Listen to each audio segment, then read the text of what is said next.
तो आज topic start करेंगे ये fundamental steps in organic reaction mechanism. ठीक है, तो नॉर्मली ऑर्गेनिक रिएक्शन मैकेनिज्म किस तरीके से काम करता है वो समझ लेते हैं पहले हम। तो नॉर्मली एक ऑर्गेनिक मॉलिक्यूल पर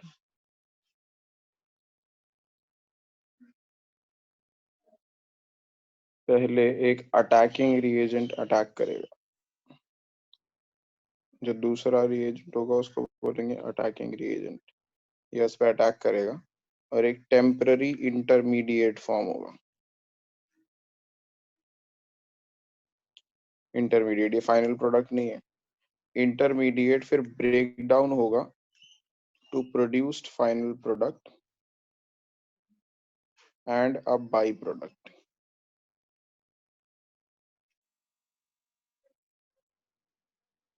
ठीक है, this is how a basic organic reaction works. ठीक है, ऑर्गेनिक रिएक्शंस के अंदर जो इंटरमीडिएट या अटैकिंग रिएजेंट्स होते हैं वो किस किस टाइप के होते हैं उनको जरा सा डिटेल में पढ़ेंगे।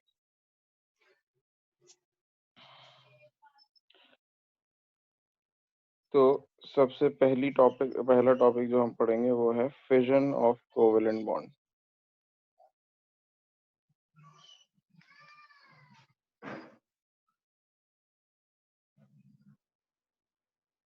तो जो कोवेलेंट बॉन्ड होता है वो दो टाइप से ब्रेक हो सकता है, ऐसे टू टाइप्स का फिजन होता है। ठीक है, तो there are two types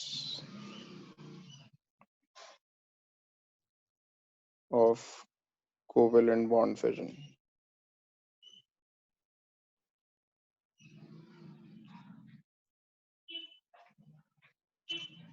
First, heterolytic fission या heterolytic cleavage भी बोलते हैं इसे। heterolytic fission और cleavage, और second homolytic fission और cleavage। ये पहले मैं heterolytic को explain कर देता हूँ क्या होता है heterolytic fission। तो heterolytic fission के अंदर क्या है, the bond breaks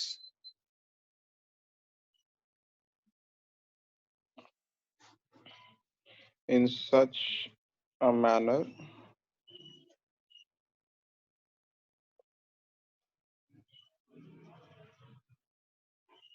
that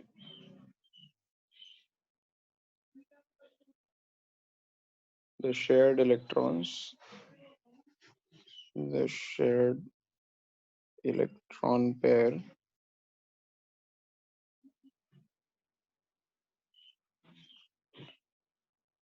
remains with one of the fragments.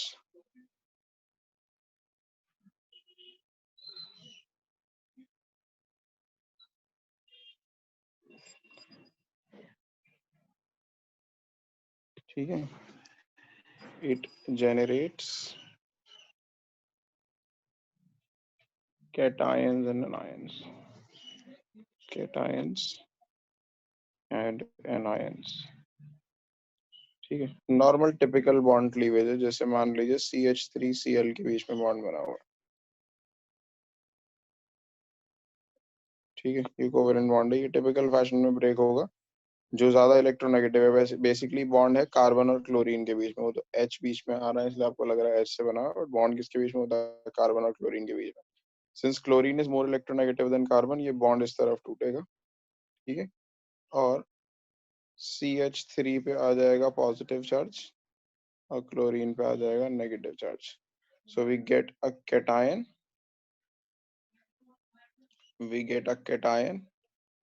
And an anion. तो ये टिपिकल हेटेरोलिटिक क्लीवेज है। The shared pair of electrons are acquired by more electronegative atoms। ठीक है, shared pair of electron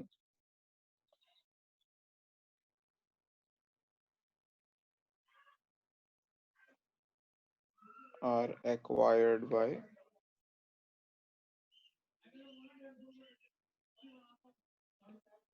more electronegative atoms।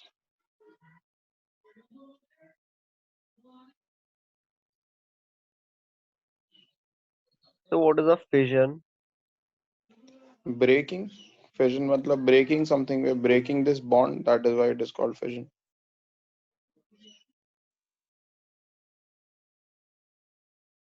ठीक है, दूसरा type का जो फिजन है वो है होमोलिटिक फिजन।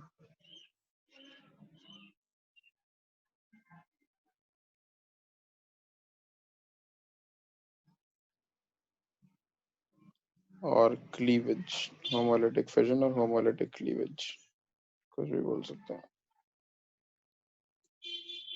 तो इसमें क्या होता है होमोलिटिक क्लीवेज के अंदर, when the bond breaks, one of the electrons of the shared pair in covalent bond goes with each of the bonded atom। ठीक है, when the bond breaks,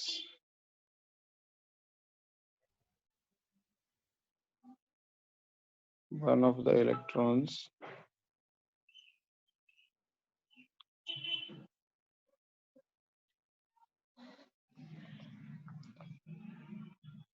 of the shared pair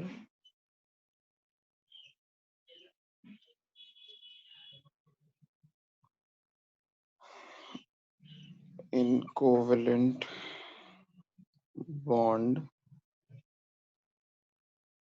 goes with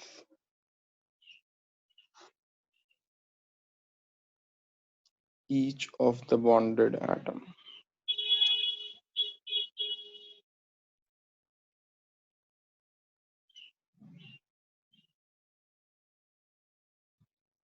ठीक है, अच्छा, it occurs in the presence of strong heat or light। High energy source चाहिए होता है इसे कराने के लिए। It occurs in the presence of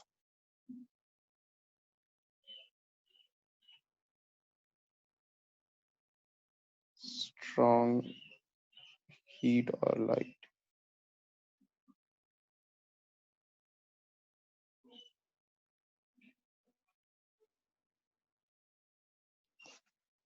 and it generates free radicals। cations and ions नहीं बनते हैं इसके अंदर, free radicals बनते हैं। what are free radicals? free radicals are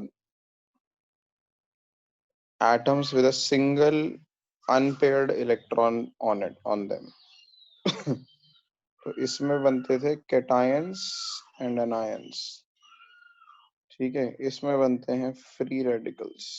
कैसे बनेंगे फ्री रेडिकल्स देखिए, अगर यही बॉन्ड बना देते हैं हम दोबारा से, मान लो CH3Cl, अगर इसे स्ट्रॉन्ग हीट या लाइट की प्रेजेंस में कराया जाए, हीट और लाइट, तो ये बॉन्ड इस तरीके से ब्रेक होगा। इसे कंप्लीट एरो नहीं बनाते, ऐसे हुक बना के दिखाते हैं। ये जो दो इलेक्ट्रॉन्स होते हैं शेयर्ड, सी और Cl के बीच में, दोनों इलेक्ट्रॉन में से एक एक इलेक्ट्रॉन एक एक एटम पे चला जाता है। CH3 के C पे एक इलेक्ट्रॉन जाएगा, Cl पे एक इलेक्ट्रॉन आएगा, ऐसे डॉट बना के दिखाएंगे। ठीक है, इसको बोलेंगे मिथाइल होता है ना CH3, तो इसे बोलेंगे मिथाइल फ्री रेडिकल। ये होगा chlorine free radical.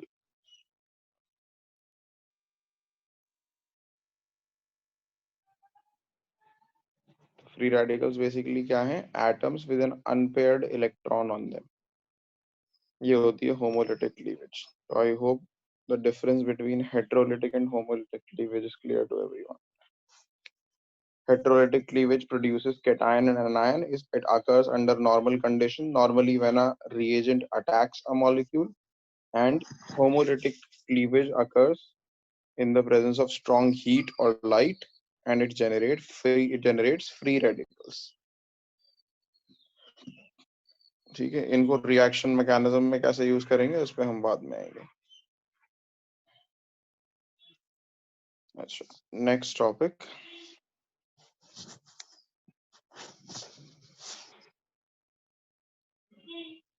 Electron movement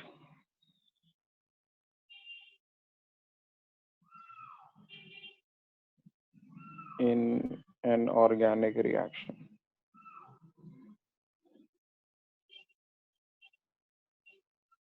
तो एक ऑर्गेनिक रिएक्शन में किस तरह का इलेक्ट्रॉन मूवमेंट होता है?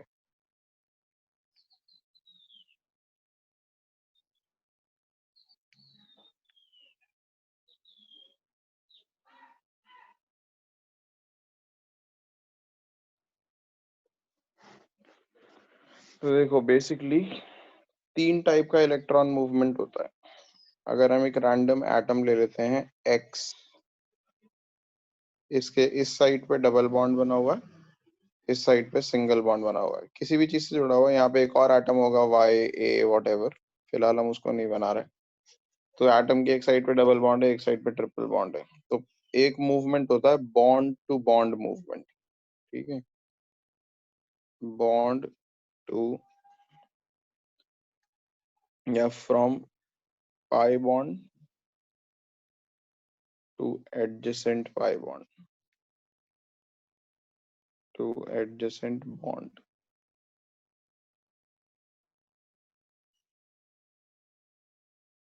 तो ये जो डबल बॉन्ड होता है उसमें पाई बॉन्ड है, वहां से एडजेसेंट बॉन्ड पे मूव कर जाएगा, यानी ये बॉन्ड यहाँ शिफ्ट हो जाएगा।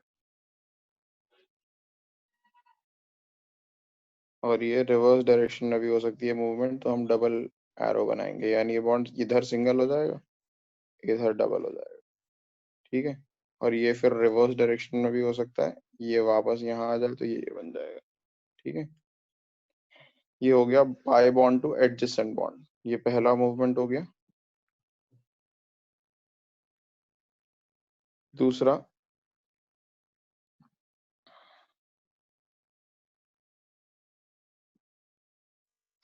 Pi bond two adjacent atom,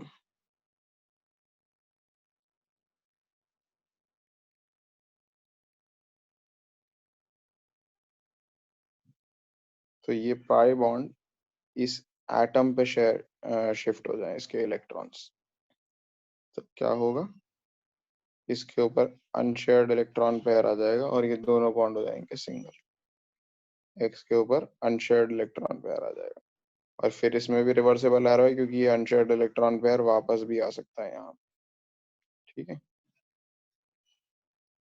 ये दूसरा मूवमेंट हो गया। तीसरा मूवमेंट हो गया, अगर इस एडजेसेंट एटम पे इस पे है तो इससे वापस आ जाए, वही जो मैंने अभी आपको ऊपर बताया, यानी ये इलेक्ट्रॉन वापस नीचे आ जाए या इस पे आ जाए। तो क्या सिचुएशन हो जाएगी, ये वाला बॉन्ड डबल हो जाएगा, ये सिंगल हो जाएगा, ठीक है। इसे बोलेंगे from atom two adjacent bond, atom two adjacent bond.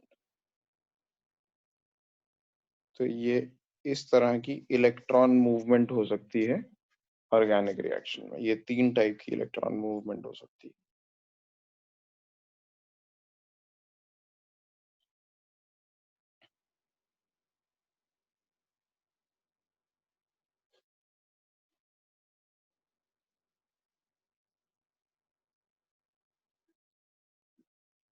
एक एग्जांपल भी करके दिखा देता हूँ मैं आपको। जैसे मान लीजिए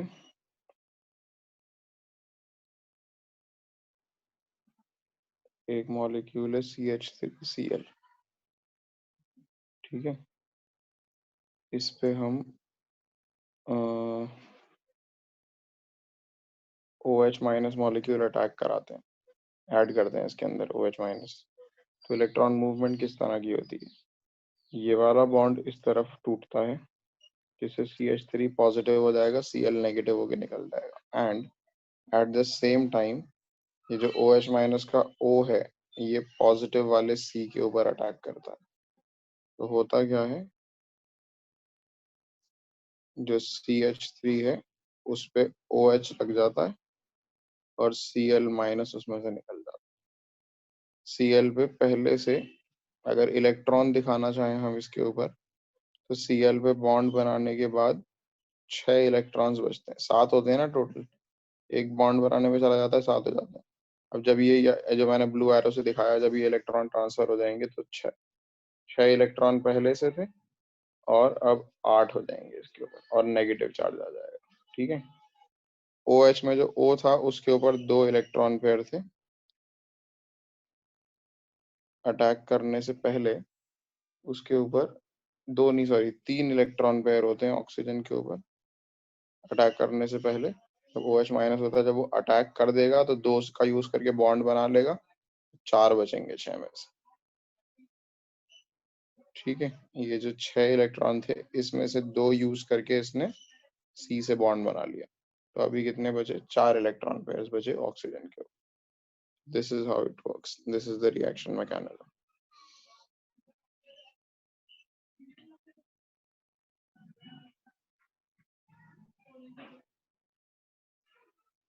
इसके बाद देखिए एक topic, nucleophiles and electrophiles.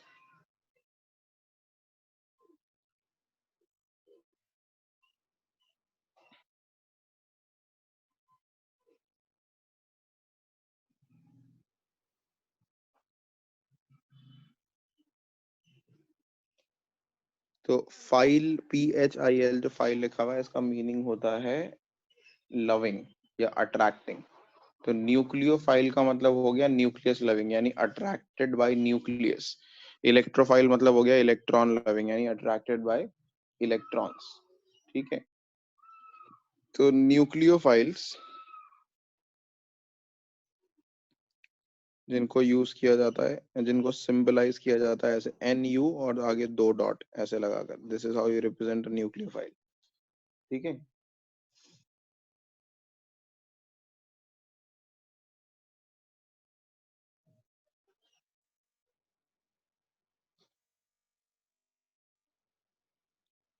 nucleophiles are nucleus seeking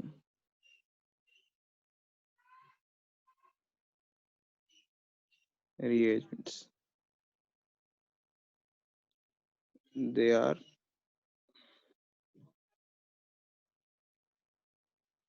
generally negatively charged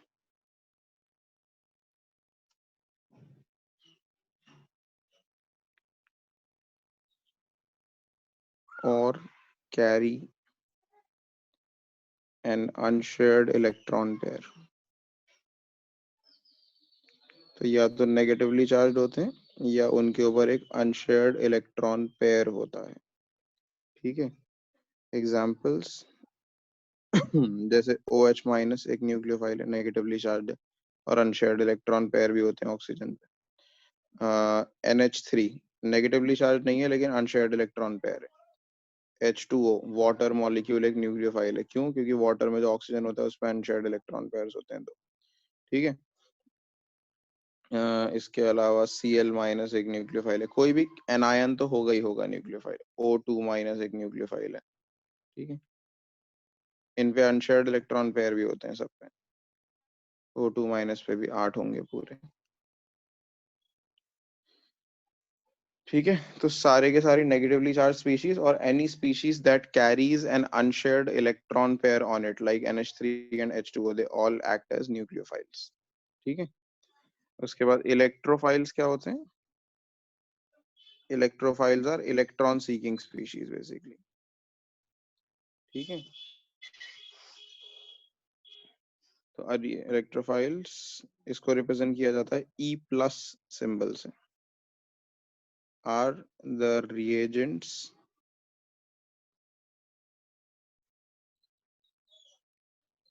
that takes away an electron pair. ठीक है, they are generally positively charged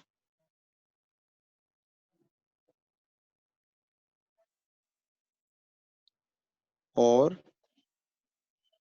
electron deficient. Positively charged और electron इलेक्ट्रॉन डेफिशिएंट का मतलब incomplete octet of central atom. जो Lewis acid पढ़े थे आपने, वो इलेक्ट्रोफाइल का भी काम करते हैं। Incomplete octet of central atom.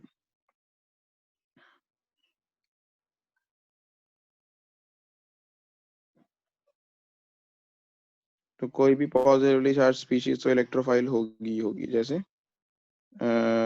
NH4 plus, CH3 plus, NO2 plus, Cl plus भी होता है, Cl माइनस तो होता ही है, Cl प्लस भी होता है, CH3CO plus.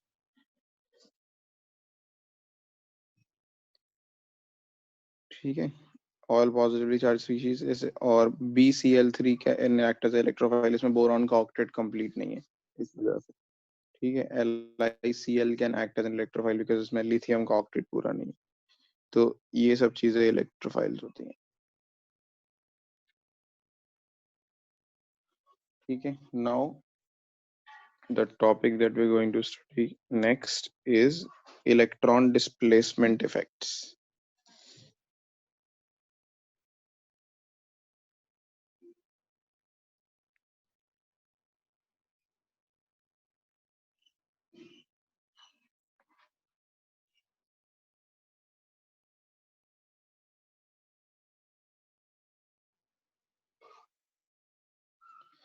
So there are various types of there are various types of electron displacement effect, but they are categorized in two categories basically.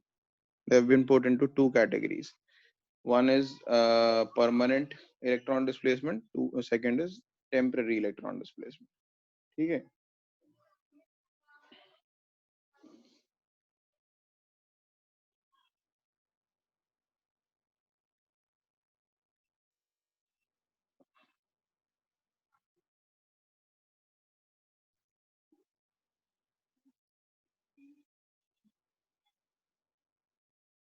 तो परमानेंट इलेक्ट्रॉन डिस्प्लेसमेंट इफेक्ट्स में तीन आते हैं जो इस चैप्टर में हम पढ़ेंगे।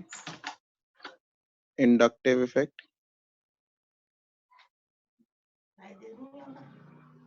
इंडक्टिव इफेक्ट, रेजोनेंस इफेक्ट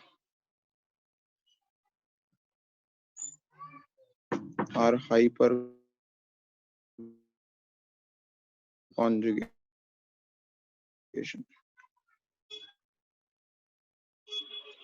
ठीक है,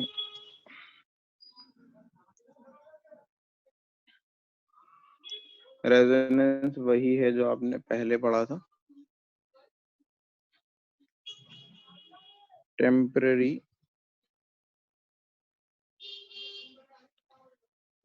इलेक्ट्रॉन डिस्प्लेसमेंट इफेक्ट्स में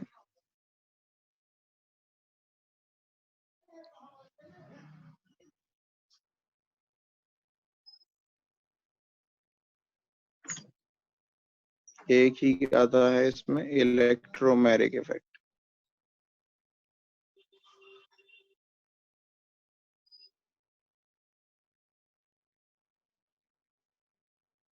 तो एक एक करके इन इफेक्ट्स को स्टडी करेंगे हम। सबसे पहले हम पढ़ेंगे इंडक्टिव इफेक्ट। ठीक है, नेक्स्ट हेडिंग वही डाल सकते हैं, इंडक्टिव इफेक्ट। इंडक्टिव इफेक्ट है क्या? ये इसको आई इफेक्ट भी बोलते हैं। इंडक्टिव इफेक्ट क्या है? ये basically polarization of one bond due to an adjacent bond. ठीक है, तो इसकी डेफिनेशन लिखवा देता हूँ पहले मैं आपको। Polarization of sigma bond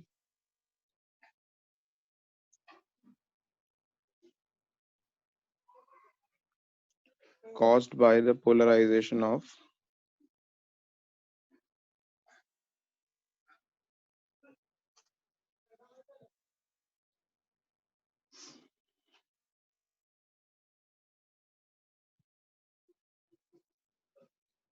adjacent sigma bond।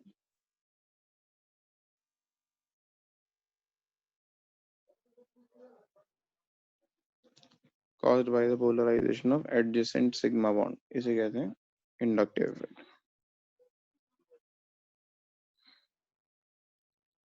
इसका मतलब क्या है पहले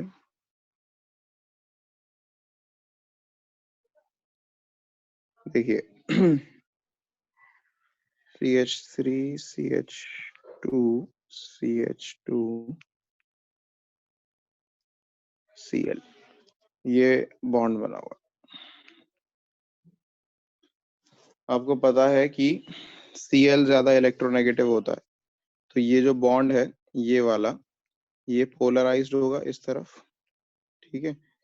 ऐसे करके अगर एरो दिखा दें हम यहाँ पर, ये पोलराइज्ड होगा, इस पे पार्शियल नेगेटिव चार्ज आएगा, इस पे पार्शियल पॉजिटिव चार्ज आएगा। अब इस एटम पे जो पार्शियल पॉजिटिव चार्ज आ गया है, this partial positive charge, this one, ये पार्शियल पॉजिटिव चार्ज ये वाले इलेक्ट्रॉन्स को भी अपनी तरफ अट्रैक्ट करना शुरू कर देगा, क्योंकि पार्शियली पॉजिटिव है तो पॉजिटिव की तरफ इलेक्ट्रॉन अट्रैक्ट होंगे, तो उसकी वजह से ये वाला बॉन्ड भी पोलराइज हो जाएगा, ठीक है। तो एक बॉन्ड नॉर्मली कार्बन कार्बन के बीच का बॉन्ड पोलर नहीं होता ना, लेकिन अपने एडजेसेंट बॉन्ड की वजह से, इस बॉन्ड की वजह से ये वाला बॉन्ड भी पोलराइज हो गया। सी और Cl का जो बॉन्ड है, ये वाला बॉन्ड कार्बन क्लोरीन के बॉन्ड की वजह से कार्बन कार्बन का बॉन्ड भी पोलराइज हो गया, ठीक है। हालांकि इस पर जो चार्ज आएगा वो डबल पार्शियल पॉजिटिव होगा। डबल पार्शियल पॉजिटिव का मतलब slightly less positive than this. क्यों? क्योंकि ये क्लोरीन जितना थोड़ी अट्रैक्ट करेगा, थोड़ा कम अट्रैक्ट करेगा। सिमिलरली ये अपने एडजेसेंट पाई बॉन्ड को भी पोलराइज कर देगा, क्योंकि इस पे भी पार्शियल पॉजिटिव आ गया, ठीक है। लेकिन और आगे जाएंगे तो इफेक्ट और कम हो जाएगा, तो ये ट्रिपल पार्शियल पॉजिटिव आ जाएगा। ट्रिपल पार्शियल पॉजिटिव का मतलब बस इतना है कि ये it will be even less positive than the second carbon atom. तो 3 बॉन्ड्स के बाद ये इफेक्ट इतना स्मॉल हो जाता है कि उससे कोई फर्क नहीं पड़ता, यानी कि इसके बियॉन्ड अगर कार्बन होते भी तो वो उस बॉन्ड की पोलैरिटी इतनी कम होती कि उसका कोई रियल सिग्निफिकेंस नहीं होता था। So it becomes almost vanishingly small after 3 adjacent bonds. So I hope definition is making sense now. Polarization of a